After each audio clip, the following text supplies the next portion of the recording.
You have a little scotch on the premises, do you? Strangely enough, I have. Sit down. Thank you.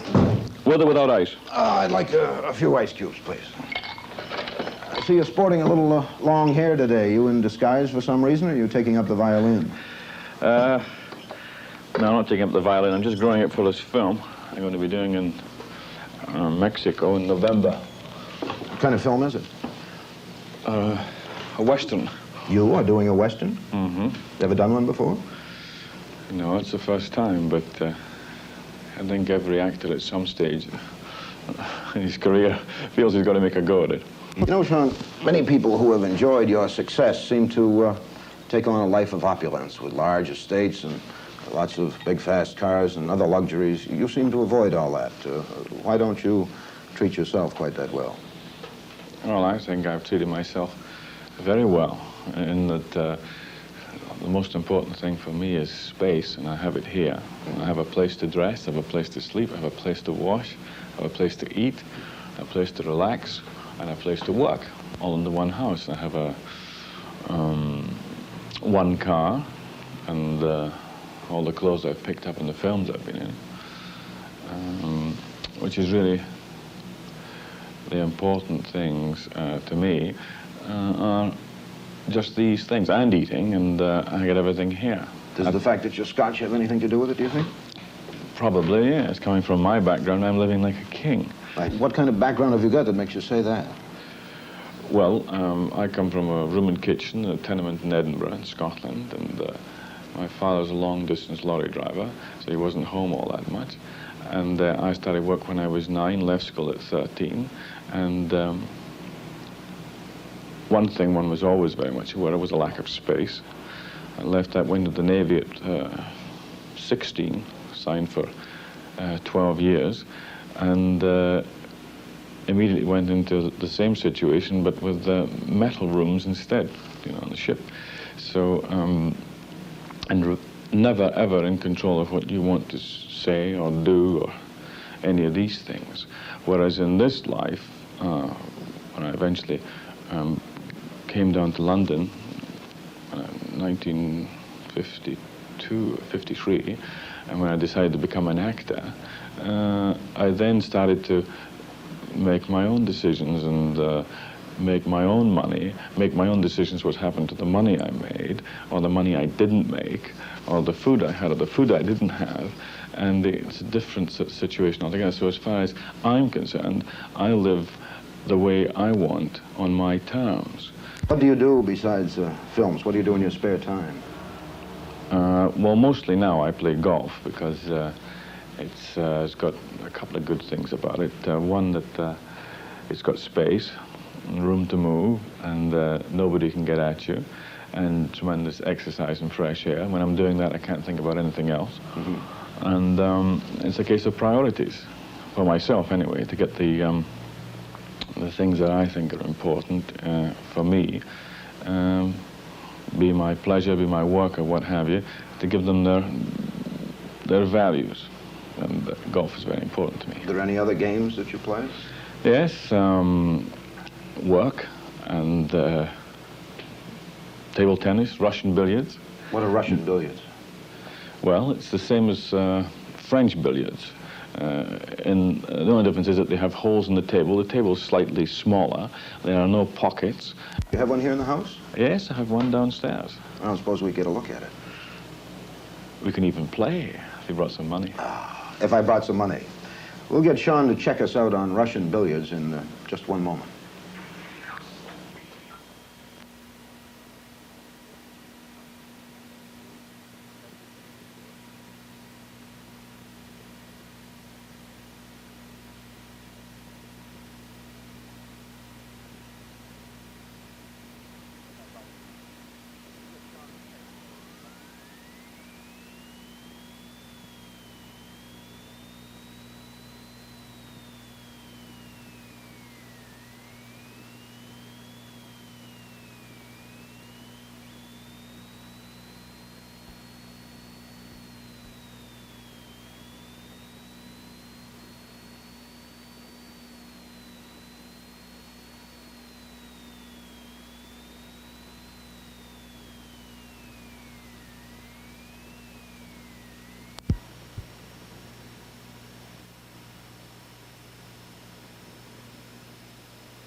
Lee, before we go to the billiards, I'd like you to meet my wife. Oh, yes, I'd love to.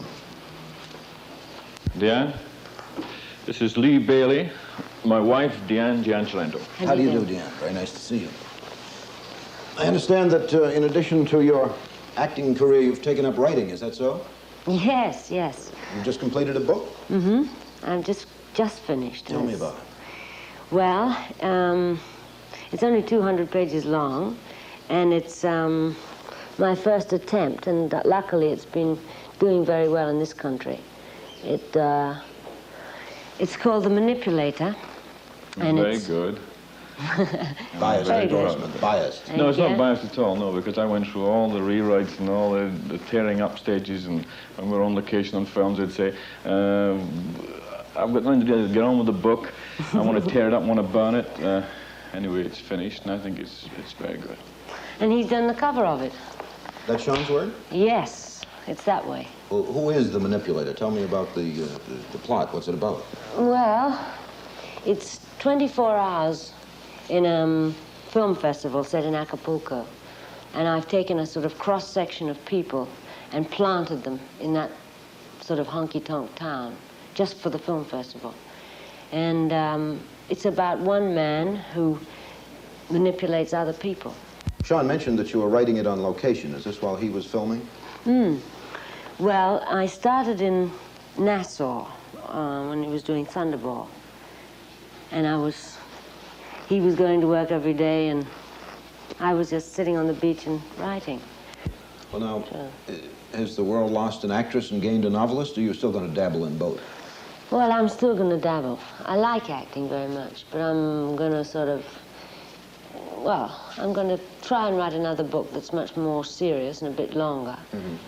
And I'm going to accept all the ladies' parts that they offer me. I see. You keep busy on both fronts. Yeah.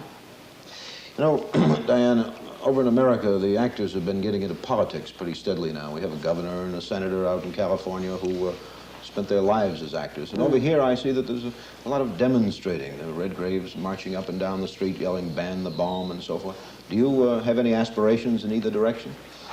Well, certainly not to go into politics to stand for anything, because I don't think actors are fitted for it, really, unless they're not like actors. I mean, they're not emotional people. I think politicians have to be like you. I always pictured England as stately and regal and conservative, where everybody had his nose up in the air, and I find it's a swinging place. There are mini skirts, and the women are running around looking, shall I say, a little suspicious. And everything moves. Is this something recent? Is there an emergence over here? Well, I think in a way maybe your idea of England was certainly 10 years behind the times. No, I think there's a lot of that in England, actually, all that, what you're talking about. I mean, there's a lot of these chappies running around with a striped shirt and the white collar and the bowler hat, and, you know, and they haven't washed for a week, as you well know, in the underground, you know, these city types you have here. Yeah, I remember when I first came here, an Australian shouting out in the underground, "Why don't you dirty English have a bath?" How long have you been here, Diane? I've been here, well, I first came over in about 1952, and then I've been here on and off, on and off. I've been back to Australia various times, and I've been to America in plays and doing films and things. Were they wearing these mini skirts way up here when you came over, or? No. This is new, then? This is new. Yet I think there is a big resurgence in England at the moment. I think it's because suddenly they're sort of freed of all sorts of responsibilities in the empire and sort of being nation builders and everything. And suddenly there's been a big emergence of youth in this country, I think probably more than anywhere except China. And, I mean, we don't have Red Guards here. It's gone the other way. Sean, what about the royal family? Do people still get all excited about the Queen, or is she sort of receding into the background a little bit of the entire tradition? I had never met the Queen until about a month ago when I did meet her, and I must say she went up tremendously in my estimations on meeting. The great knocking that goes on of royalty and all this so-called establishment is absolutely healthy in its proper place. The only thing I have a suspicion about is that that for its own sake is rubbish in my eyes, because unless you can are prepared to sort of destroy something and offer something which you consider better and can back it up, then you shouldn't be there. Yes, you're both actors and actresses, and you're both very successful and quite busy. Do you find it difficult while you're both working? Does it tend to pull you apart or eat up so much of your time that there's no home left? Well, I suppose it's the same as you. You have to go around and go here and there and go to fly to in your Learjet. Had a crash the other day with a car. Did you hear about that? Stuck at the airport. The car got caught in the wind. The transmission, the engine had been running. The transmission fell into gear and it hit his Learjet. God. One moment of silence right there. No, but I think that we seem to be able to work it pretty well. Well, I it's go on all vacations. smooth. There's never any problems. There's terrible problems Is all that the so? time. I'll make a note of that. But we seem to work it out finally. But you never appear in films together, even though you're both top run in the field of acting. Why is that? Why don't you make a film together and not have to be separated? Well, I think we both have agreed that when we come home with all our problems from the old work bin, we want to sort of drop it when we come in. But if we did work together, I know that when I came in, I'd be sort of about something, and he'd be about what had happened in the day's shooting, or whether at the theater that night, whatever it was. And I think it would create a sort of non-stop work chat going on, and there'd be no time to be ourselves, really. What do you say about that, Sean? It's absolutely true, and I always have to win, so it would be a terrible scene. You have to win every argument. Yes. I see. You say that with some uncertainty, but I'll No, pass I it mean by. it with absolute certainty. I was merely sort of being And I'm charming. not saying anything, you see. You don't seem to be too big for trophies and awards and autographed pictures hanging all over the place. Do you like to sort of leave that stuff behind when you come home? I haven't got any. You haven't got any? Well, we've had trophies and things and awards and best box office thing and actress award for Broadway and that, but It His seems to me mother- that you've got Not- quite a string of them. His mother collects them. Oh, I see. She She's- gets them all. well, she's got some things, but and there's no place for them in this house. Well, I guess that closes the matter. Tell me, we're experimenting with television now, and you must have had some appearances. Have you ever done any dramatic acting on TV? Oh, yes. I've worked lots. Diane Christie. I did. I've done lots of things. I did Vanity Fair in America a couple of years ago for Mr. Susskind, your producer. Oh, yes, I think And, I've heard the name before somewhere. and, Sean, what do you think of TV? You've seen it in both countries, I know. I went to America in 1958 for the very first time, and I saw television there, and I thought it was fantastic compared to what we had here. With many plays. You had Slits, Playhouse 90, and DuPont, and many theaters, and they were all live, which gave them a sort of terrific energy compared to our television, which seemed to be sort of complacent by comparison. And then when I went back, each time I've gone back, I've become more and more aware of the fact that the best television I see in America really is the old rerun movies that go on at 4 in the morning, the Late Late Show, or something like the Johnny Carson or the Jack Parr Show, where they sit and talk and people have the time to talk and express themselves as it's happening. Therefore, it's live. I suppose that's got something to do with it as well. Diane, do you do any writing for TV, or do you hope to?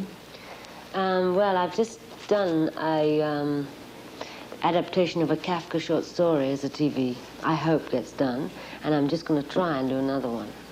I don't know. We'll leave you to get on with it. Thank you. How about that game of billiards? You're on, Sean. We'll really play that game of billiards this time if you'll come back to us in just one moment.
Well, Lee, here's your Russian billiards.